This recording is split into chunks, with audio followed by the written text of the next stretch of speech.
Do is read the latest statistics out there about alcohol consumption, actually the purchase of alcohol. I think we're up to almost 522% increase. But besides all of that, what do you do? Well, that's what Ellen has dedicated her life to. You know, she not only does a show about this, but she works with people. And now with Zoom, you can pretty much work with people all over the globe. But what does that even mean? Well, what it means is you listen to the many, many shows that she's done, her passion, her purpose. You know, when you are in the world and you don't know where to turn, to have a 30-minute session with Ellen to remove the stressors of COVID-19. These are some of the things that you don't always talk about in your traditional programs. Are we talking about the stressors that get us beyond the point of no return? What kind of help can you get? Well, you can get help, and you can get help from Ellen. But today's show, it is the word that a family doesn't like to hear that often, but absolutely needs. The word intervention. If there was ever a time to understand intervention, it is today. Ellen, great to have you. We got a powerful show, and you're going to introduce somebody today, aren't you? Yes, I am, Dr. Pat. It's always a pleasure to be here with you. I really love doing this show with you. I think it's so meaningful for everybody, Recovery Recharged. And today the show is about something that we all can benefit from, especially now during COVID-19, intervention. What is it about? Does it work? And this show is dedicated, this episode is dedicated to families. This is going to be extremely important for every single family member who wants desperately to get help for their loved one if they're suffering from alcohol or substance abuse. And they don't know what to do about it. And whatever the family tries to do, it doesn't work. No, I didn't know what to do about it. I mean, none of us, you know what my dad's solution was for my mom? And you know my story. My mom committed suicide. My dad's solution for my mom is to send her over to Dr. Jacoby so he could prescribe prescription drugs to just keep her calm. So now you have alcohol, and then you have what they used to call old school, right? Let's go old school, barbiturates. Right. But I don't think we use that word anymore, do we? It's not a very. Oh my God, I'm dating myself. But now, of course, families have a chance to be around each other more because of the virus. Everybody's in quarantine. Everybody's taking a look and seeing whether or not their family member needs help. And now they have time to do the research. So we're going to bring the research to them today, okay? We're going to do all of that and let them know from a certified intervention professional. And that's my day. The gentleman's name is Cliff Koblin. I know him for a very long time. He and I go back, maybe about 16 years, but he spent 30 years in the behavioral health and addiction field. And the gentleman is a licensed professional counselor, a licensed clinical alcohol and drug counselor, and also a certified intervention professional. So we're really going to get expert advice today about that whole big word, what is an intervention? So Recovery Recharged is very honored and glad to introduce Cliff Koblin. How are you today, Cliff? Well, I'm doing okay. Thanks for having me on. So let's start with the very, very basics. Let's tell our audience exactly what we mean by an intervention. What's your definition? Okay, so an intervention is usually a process. And usually what happens first is family members and friends talk amongst themselves for a very long period of time, sort of unempowered to do anything. They talk about what are they going to do, how sick the person's getting. One of the primary pieces of an intervention is not just for the identified loved one, it's for the family, it's for the friends who are taken hostage by the illness. You know, there's usually, every time I've done this, and I've worked on these for a long time, there's really a soul underneath the addiction, a soul underneath the mental health, whatever addiction there is, whether it's alcohol, drugs, sexual addiction, compulsive gambling, you name it, it takes the family out. So usually what happens is the family and friends, so they're talking amongst themselves and they're not finding a solution, because any solution is sort of imperfect. They're really terrified. And eventually somebody calls me, or someone like me, and says, we don't know what to do. And I go, and then I talk to them for maybe 10 or 15 minutes. I tell them a little bit about what the process is, because it's very, very, very specific. It's not something where it's done in 5 minutes. Intervention takes time. All the prospective team members have to be interviewed. Usually I do it face to face, but now I do it with Zoom to determine where they're coming from, what their belief system is. Is there anybody who's toxic in the group? And then we start about getting ready to start the intervention. Okay. It's only a clinical process if somebody hires an interventionist to do the work. Right, I understand. Okay, so I'm sure Dr. Pat and I want to back you up for a little bit there, just to go back, because she said a lot of different things. Okay, first of all, Dr. Pat, the most amazing thing to me is, and I've been doing this a very, very long time, that now there are interventions for things in addition to alcohol and substance misuse. Yeah. Oh my God. Yeah. Yeah. Right. Yeah. Right. Yeah. Talking about compulsive gambling, right? That could be one of those as well. Prescription drug dependence, sexual addiction also too, Yep. because there are sexual treatment centers, Yep. eating disorders, which is a very big thing. And also I know Cliff was doing mental health disorders as well that are not necessarily addiction or drug related. But go ahead. You know, the thing I love about what we're doing here, and maybe we should just talk a little bit about this for a second. First of all, the word intervention, I mean, we've seen it on television, we've seen it in our pop culture, but can I just ask a question about it for the public? So I had a friend say to me, Cliff, well, we did an intervention. I said, okay, what did you do? They said, we told our son he had to stop. And I said, oh. And so tell me about the intervention. They said, no, that's it. We told our son we had to stop. So I just wanted to be a little bit more like there's an intervention and then there's an intervention, Cliff, right? I'm not kidding. This is true, because I've had somebody say that to me. They was like, oh yeah, we told her to stop. Like, okay. Right. Well, one of the first things that we talk about, and what Cliff was saying, was the fact that the family no longer knows what to do. Right. So the family is extremely upset about the behavior of their loved one, right? Their loved one is drinking too much, or they're drugging too much, or they're doing something that they consider a problem. So the whole family gets together and they have this powwow, and they turn around and say, oh my God, what are we going to do about Johnny? Because Johnny is destroying his life and destroying the family. So everybody gets involved and everybody says all these things, just like you said, Dr. Pat, and sometimes they yell, sometimes they scream, sometimes they cry, sometimes they kick Johnny out. They do a variety of things over the course of a certain amount of time, and sometimes it goes on for years, and Johnny isn't getting any. Right. The family is now all of a sudden beside themselves because Johnny's getting worse. Yeah. That's what happens. And intervention basically means to the whole world, very simply, I need to go for outside help, because whatever the family is doing as a whole is no longer working. So that's where Cliff comes in, a professional who says there is a better way to get serious help.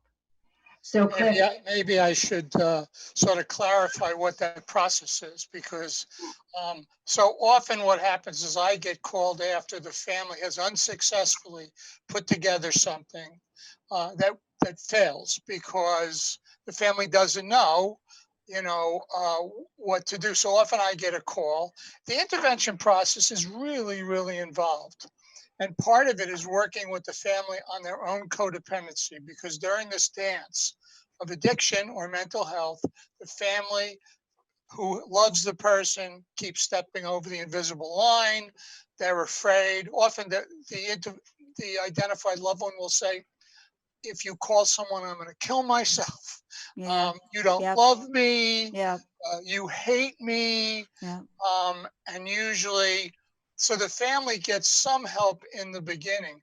The case management, the meeting with the family members, talking to them. So once I get the I team together, an intervention team, so they've been pre-screened, we talk about when the intervention might happen, where it's going to be.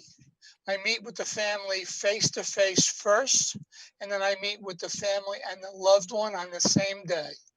So by that point, the family and friends have finally spoken together for the first time, and they're coming up with some solutions. And if someone gets in the door, they usually go to treatment. That's the way it works. If the family members in the I team do their homework, the person goes.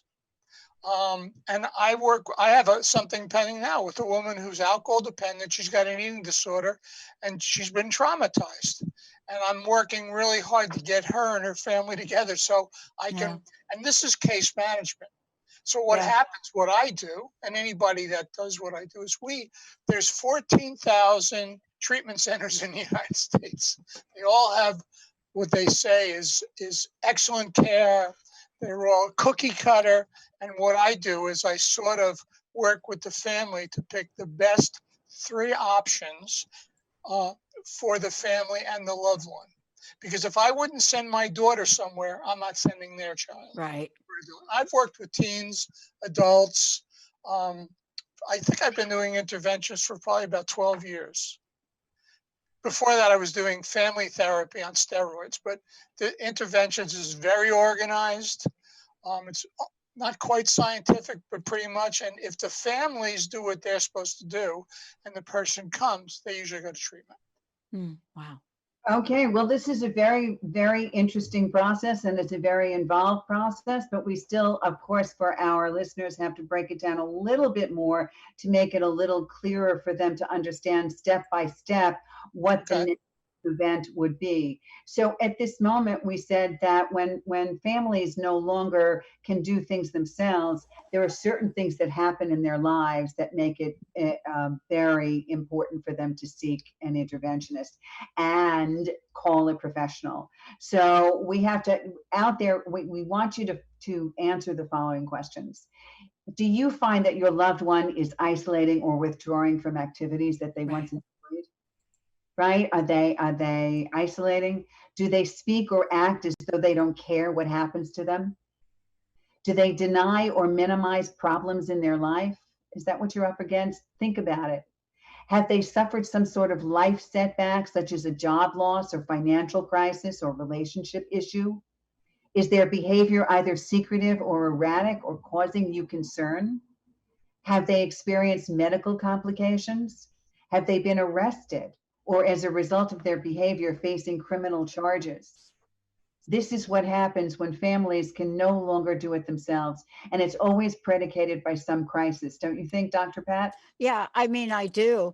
And, for me, as I'm looking at this, those are indicators. And, I don't know if you find this or not, but a lot of times family members don't see it, right? For example, they'll just say, oh, Johnny's being moody again.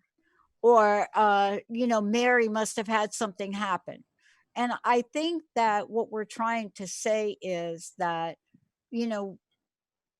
I'd rather people err on the side of being a little bit conservative and not come up with some other rationalization for what the mood change is about. But if you start to see a pattern of things, I'll tell you, this is the time to reach out for help. Not when you get past the point where you're starting to see your child doesn't come out of their room anymore. But it sometimes is really hard to see, isn't it? Yes, it's very hard to see. And that's where there's some major crisis that always precipitates an intervention. Cliff, would you say that every single time you get called for an intervention, it's on the precipice of a major crisis? Yeah, I would say so. I think the other piece is that may not be on the script is that family members stop doing things that they enjoy. In other words, their life suffers because they're so focused on their loved one. So a vacation gets canceled, or a business trip gets canceled, or other family obligations. If there are other siblings in the household, they're sort of ignored to some extent. And by the time I get the call, usually the person who calls me is in chaos. Yeah. Or hysterical, really Yeah. hysterical and upset because there's a whole breakdown of the family. Yeah.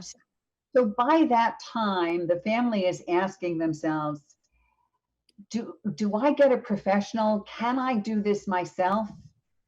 And what happens? How, when they talk to you, how do you talk to them, Cliff, about whether or not they should do this themselves? What's the advantage of a certified? Well, I mean, I think they already have. In other words, it may not be named an intervention. They may have gotten together over a holiday or a special event. Right. Where usually the person is impaired in whatever way. So if it's a mental health disorder, they're really agitated, or they're anxious, or they're so depressed they go up and isolate. For addiction stuff, it's usually pretty clear because the person, unusual for them not to go to an event and not have pre-gamed. So often I say to the family, well, what has happened and what have you done in the past? And they usually say, well, you know, we did get together on Easter. And we talked to our loved one, and you know, they didn't react. And I said, how many times have you done this? And they say several. And then I tell them the difference between what I do or someone like me and what they've done. And the difference is, you know, as a licensed person, I sort of will be able to tell when I meet the person, whatever, it doesn't take long. And the other piece is families do not how to negotiate setting up treatment for their loved one. They have no idea. They're not well versed in dealing with treatment centers, insurance companies. Often they need some help on their own. And so I outline it for them. And I say, well, this is what you've done. And if you let me get involved, we'll see where it goes. And when they really want to move, there's a difference between saying that they want to do something and doing something. Mm. Absolutely. And Dr. Pat, we also know that we know what it's like to be in a big family where everybody has their own opinion, right? Everybody know what's best for Johnny, right? Yeah. Everybody's fighting around it. Yeah. And here's the thing. I think we have time to talk about it. We'll go to a break at the half if that's okay. But let me ask this question. It could be, and this is a family dynamic. So what do you do if this is part of a family where the parents don't agree? Let's say maybe there is some form of addiction in the family system, and family members don't agree. And this is what I find when we're talking about intervention. I get asked this question all the time. You know, my husband doesn't agree. My wife doesn't agree. Can I still do it? And so these are the tricky parts of this, I think, that perhaps we should talk about for a minute. Cliff? Oh, you want, okay. So there is a format to interventions. There's a friend of mine that wrote a book called Love First. You probably know of him, Jeff J. So before I do an intervention, I will not do an intervention unless people purchase his book. It's like a manual, a how-to. So in the intervention process, it talks about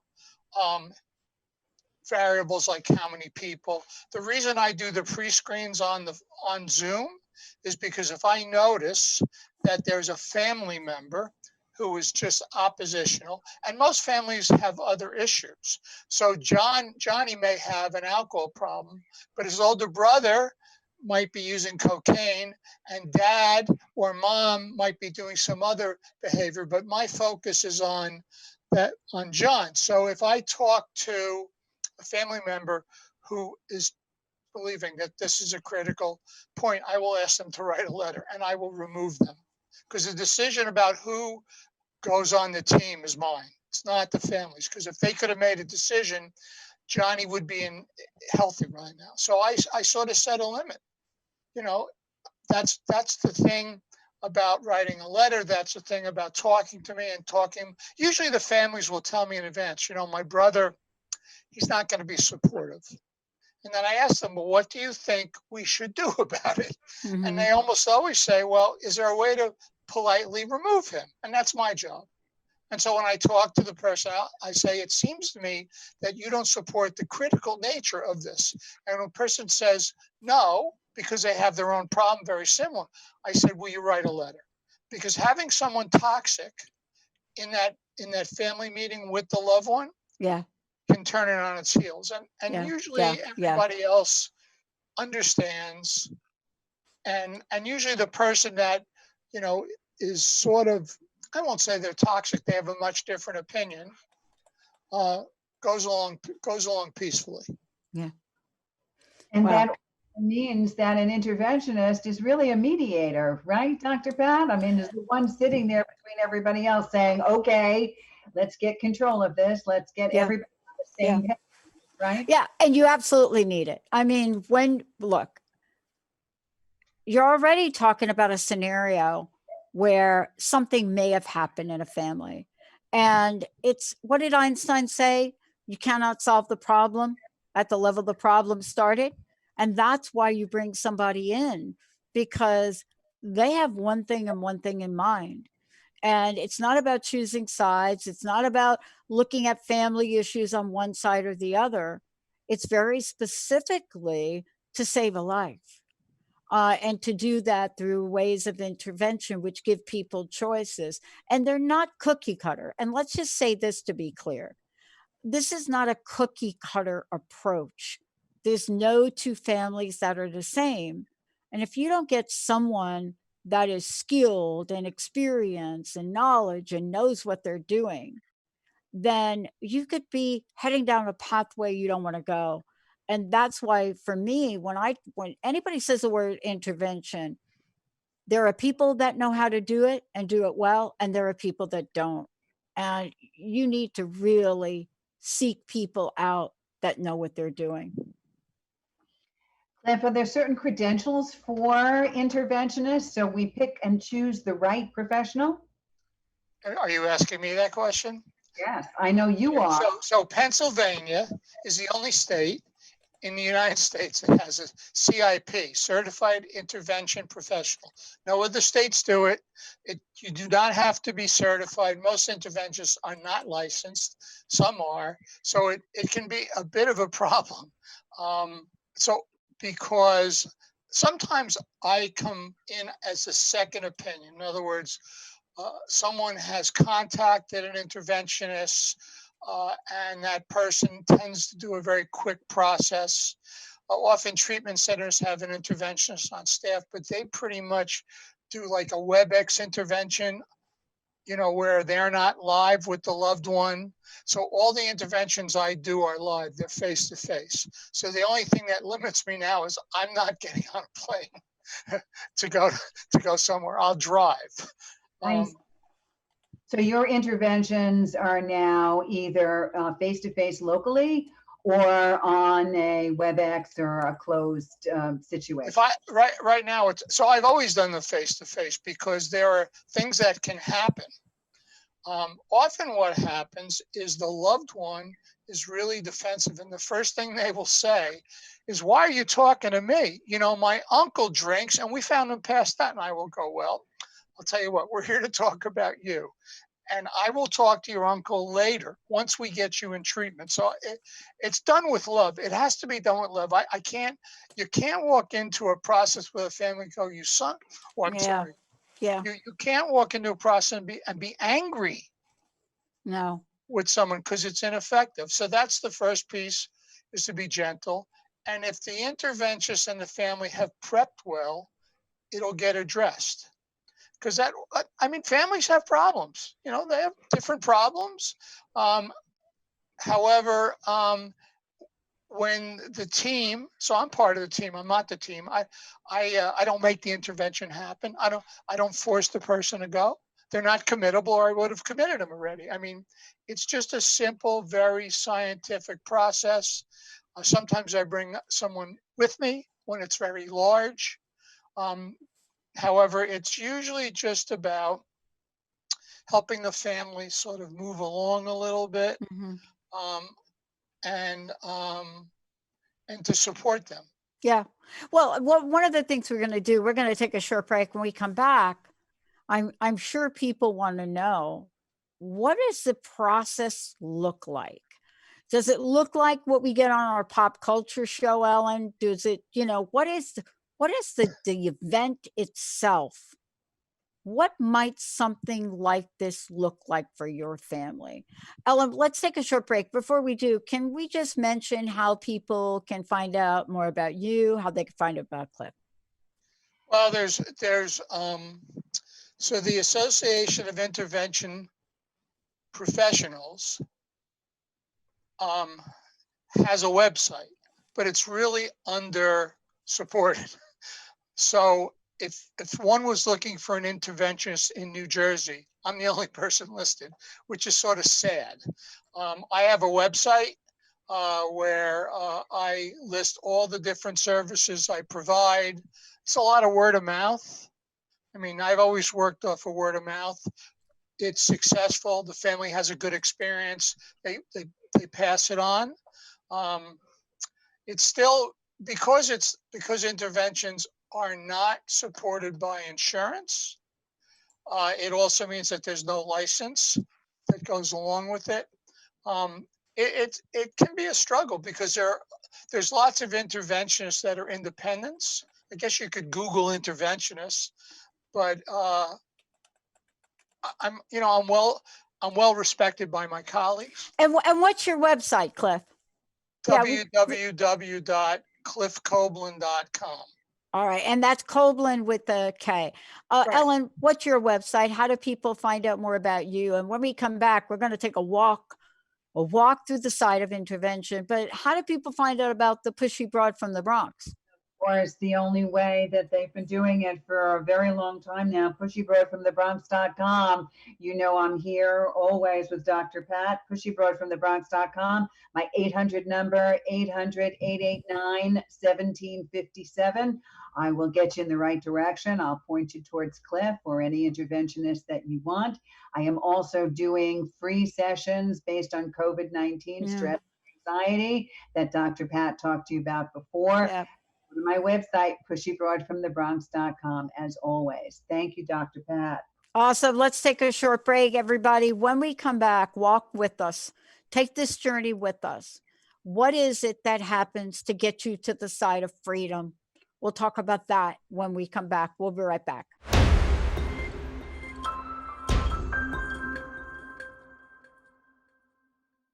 Very recharged with Ellen Stewart, Pushy Broad from the Bronx, and me, Dr. Pat. Today, we're taking on interventions. Do they work? We have asked Cliff Koblin, but however you say it, it's Cliff, to join us here today because this is his area of expertise. 30 years in the behavioral health and addiction field. Licensed professional counselor, licensed clinical alcohol and drug counselor, both in New Jersey and internationally, certified intervention professional.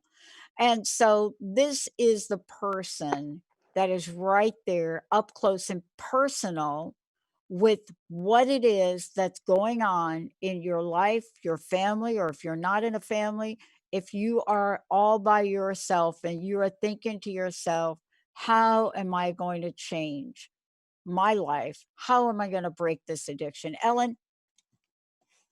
So here you are a family member and you are worried about a loved one and you have reached out to someone like Cliff, who is an intervention professional, because your loved one is drinking or drugging or doing something that is harmful to themselves. So here you are, you have hired Cliff. Cliff starts to talk to you. Let's work step by step, Cliff, as to how you work with the family and how the process begins, please. Okay, so once I'm retained, I will ask the primary team member, which is whoever calls me, to chat with me a little bit about their loved one's history. I will then also ask them to put together a list of possibly influential people in this person's life. So we go over that. And at the same time, I ask that person to please talk to those potential team members. I get a little bit of history on them. And so now I'm gaining information. I then talk to that primary person about their loved one's history. In other words, how old they are, have they had a history of mental health, substance use, have they had any trauma in their life, have they had any losses? The headphones kind of mess with the Zoom. Can you see us? Are you okay? Can you hear? I just saw something on chat, but I didn't know what it said. Yeah, that's okay. Don't worry about it. We're just probably trying to get ourselves in order here to make sure people get this message. Okay. This is for me and for many people. You've read the headlines. You know, if you haven't read the headlines, you've probably heard somebody tweet about it.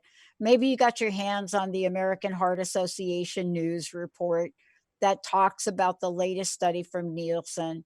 And so, yeah, we are literally talking about, and this was old, this is April, 500% online sales, 500%.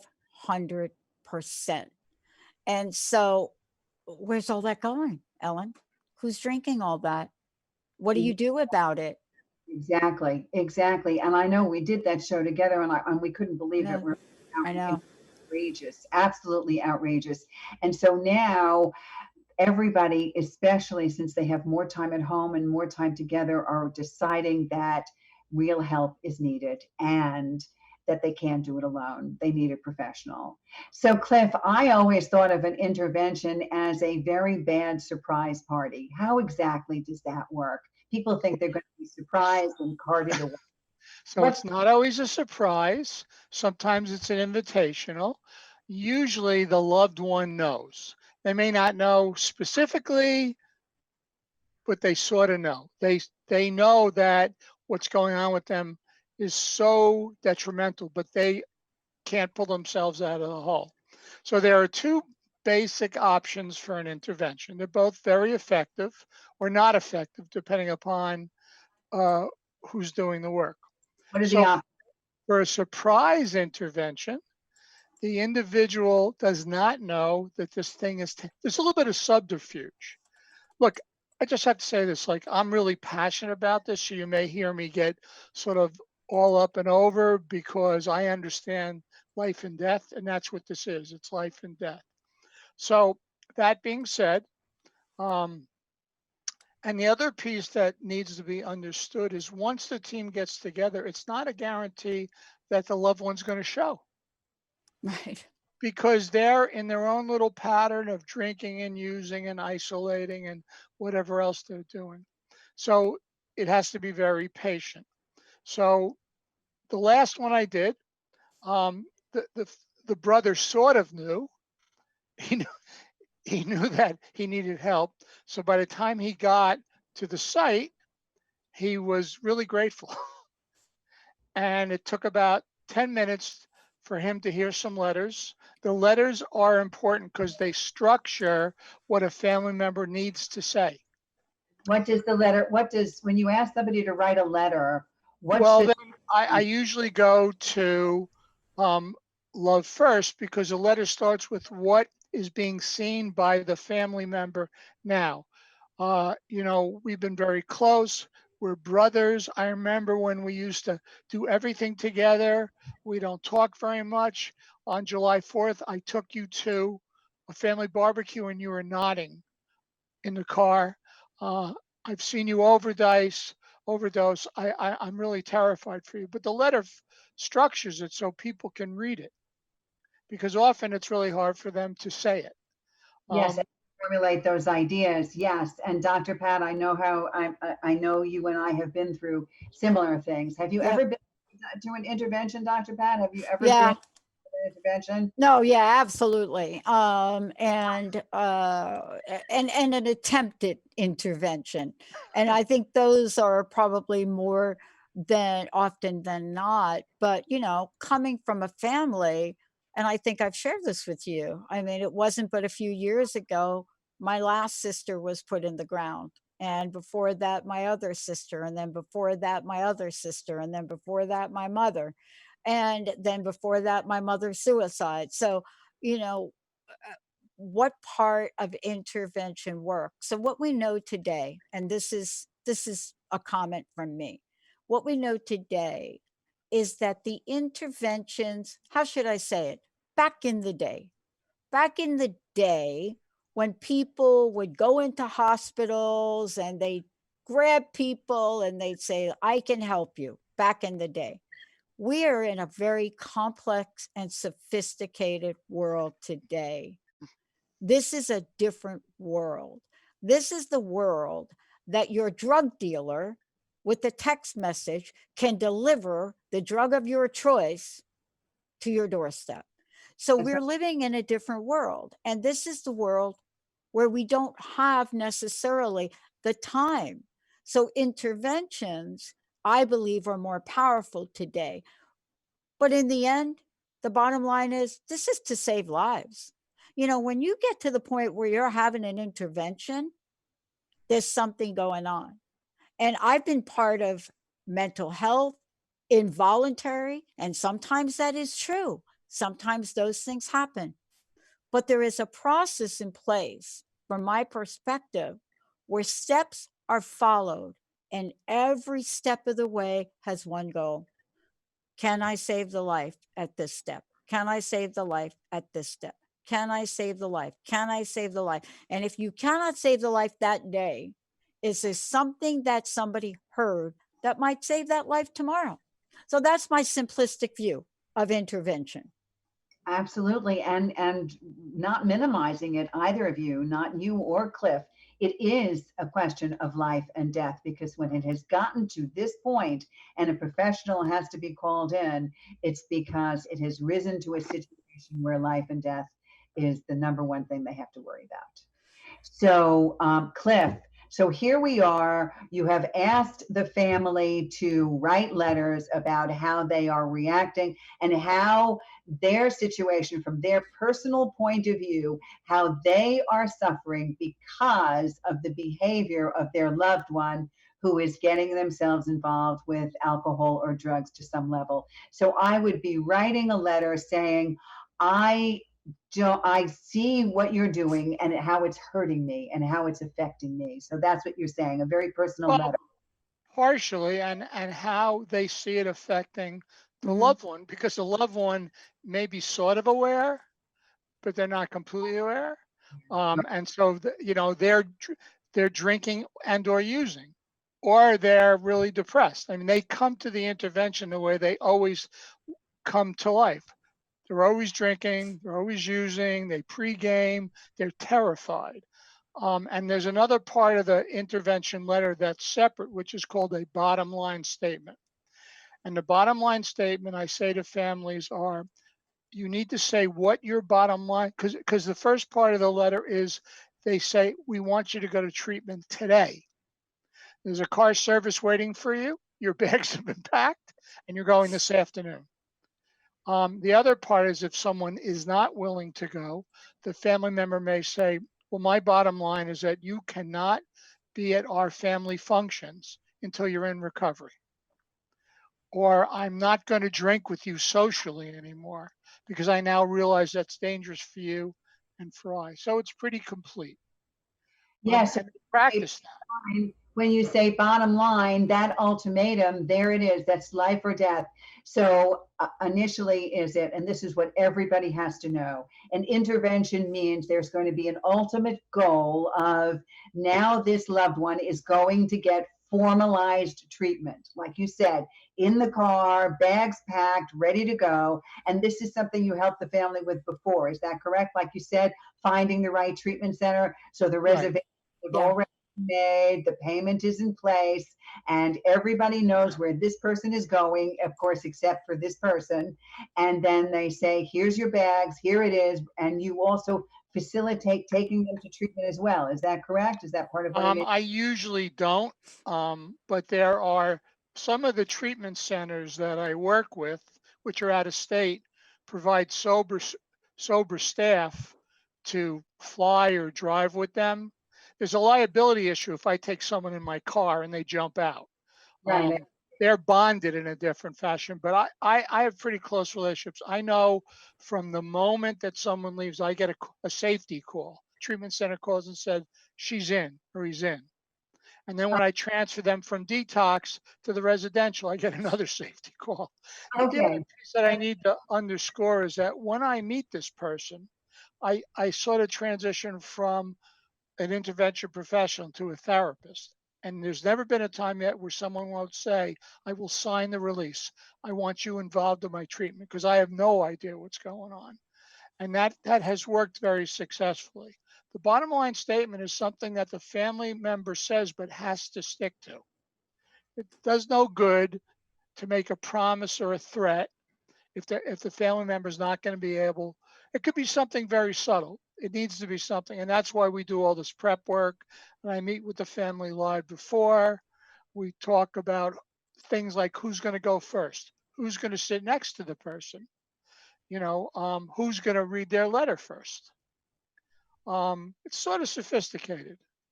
About how long does it last when you're in the room with that family? How long? I don't set a time limit. Here's the way it works. If you invest in me, I invest with the loved one and the family. So if Johnny doesn't go Sunday, Cliff's going to be involved. And maybe Johnny may call me Tuesday. I made a really bad mistake. Can I still go? That's sometimes what happens. It's true, but let's just be very clear with our listening audience, because let me be very clear. This is not a drive-through to get a hamburger. No. This is not, I'm going to drive through the window, I'm going to get a 2-for-1. No. When you hear Cliff talk or Ellen, lives matter. They're important. And it takes whatever it takes, as long as it takes. But your question, Ellen, really points to something. And that's why I need to say it.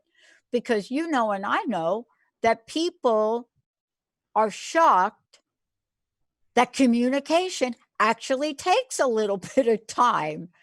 But this is where it has to start. The other thing I want to say, and I want to ask you both about this, there's some very misleading information out there right now for folks. And I think, Cliff, you should talk to this too. You're going to read a lot of studies where people are saying, oh, not only am I not drinking as much, but I'm not drinking at all. And so one of the things we know when you self-report, just saying if it's different, please chime in, both of you. When you self-report about addiction, alcohol, or drugs, when you're self-reporting, how many people do you know that really have a problem? Actually, in a survey, or even when they're asked, how many of them say, yeah, man, I almost overdosed yesterday? No, they don't. But you've got to start to look at getting help. Ellen, Cliff, isn't this about help? It's all about. You can answer my. No, okay, I'll take it. First of all, it's all about help, and it's definitely about life and death. And what Cliff does on a daily basis, and what we see on a daily basis in the addiction field, is trying to help save lives, especially now, because everybody is looking introspectively. I can't emphasize that enough. In the COVID-19 situation, we are with our loved ones more than ever. And because of this, we're stressing out. Maybe we're close to eviction. Maybe we're close to not getting our benefits. Maybe we're unemployed. maybe we're trying, with all of the things that we are trying to deal with today, our addictions are running rampant. Even people that have had long-term sobriety are now relapsing in many. Absolutely. So here I am sitting here with 34 years clean and sober, and there are times more than ever that I say, my God, I have to go back online to a meeting because I'm feeling the stress of being at home with the virus, or being, or not being able to cope with some of the things that are out of the ordinary, because our circumstances right now are out of the ordinary. So that's why this program came about to begin with, because there are resources and ways to get professional help. And an intervention is one of those ways. And we don't take any of those things lightly. Correct, Cliff? You're in the business just like I am. I'm in the business. So most people that do what I do stay involved after the person goes to wherever they're going. So any treatment center that I refer to, I have releases. I work with the therapist. Sometimes I do Zoom sessions. So my exposure to someone is long lasting. What I say to the families is, just because Johnny's going to treatment for 28 days doesn't mean Johnny's coming back and he's well. Part of the work with the family is to refer them. I do family support groups. They're not always, the families are frightened of what changes. I recommend Al-Anon, Nar-Anon, families, and a lot of, for them to focus. But I stay involved with the loved one while they're in treatment, help them with their discharge planning, where they might go. Maybe they can't go back to a certain residence because it's toxic. And then I try to stay involved with them when they get out. So what does that mean? It means if they're successful and they call me and they're out, I will say, good, let's meet tonight at a meeting. Terrific. So Cliff, thank you very much. We really appreciate everything. And again, you can find Cliff at Cliff Koblin, KOBLIN.com, a certified intervention professionalist. Dr. Pat, you have any last questions for Cliff? Yeah, well, I have a comment, and that is this. And this is my own personal perspective, Cliff. People like to wait till they're sure. You know what I mean? Cliff, Ellen, they like to wait till they're sure. I want to be sure Bobby needs help. By the time you're sure, if ever, it could be too late. And there is no real harm in this and reaching out. And right now, this is happening. You have to reach out. You have to ask for help. We've never had a scenario with drugs and alcohol ever that I can remember in the way we have now. Texas is #1 for increase. And it is, Ellen, as you said, there is a direct correlation with COVID-19 states. Now, I'm just picking the numbers and telling you, but this is important. Thank you both for this. How about you, Ellen? What do we have for Cliff now? Well, right now we have anything that you need. If you need extra help, you absolutely turn around and go to pushybroadfromthebronx.com. I will get you in touch with Cliff. I'll get you in touch with a certified intervention professional. You have more access than ever before. And our interventions are a success for the most part, aren't they, Cliff? For the most part, people do want to get help, and the family is certainly much better off for it. I say that if I can get them into the room, they usually go to treatment. It's a pretty strong validation. Awesome. It really proves that interventions do work. And if they don't work, then like Cliff said, you go back and do it again, and you do it again, and the family does not give up no matter what. I always say, as long as someone is alive, there is hope, and you never give up when it comes to helping a family member. There's no question. That's exactly what you have to do. So it pays to go out and get a professional when it comes to this. Right? Absolutely. Absolutely. Yeah. Wow. Thank you both for today. Websites Thank you. really quickly. Let's have your websites for folks today. On my website, Yeah. www.cliff, C-L-I-F-F, Koblin, Koblin.com. And I'll give my cell phone so anybody can call me. Beautiful. 609-915-6275. Terrific. Read all about Cliff on the Transformation Talk Radio website for today's show. And again, this is Ellen Stewart, Pushy Broad from the Bronx, pushybroadfromthebronx.com. And I'm Dr. Pat. You can find out more about me at the Dr. Pat Show. But what I want to say about Ellen, if you don't know where to go, or you don't hear or remember Cliff's number, if you call Ellen Stewart, she is the conduit. She will connect you. She will answer your questions. You don't have to know anything else but that for today. Thank you very much.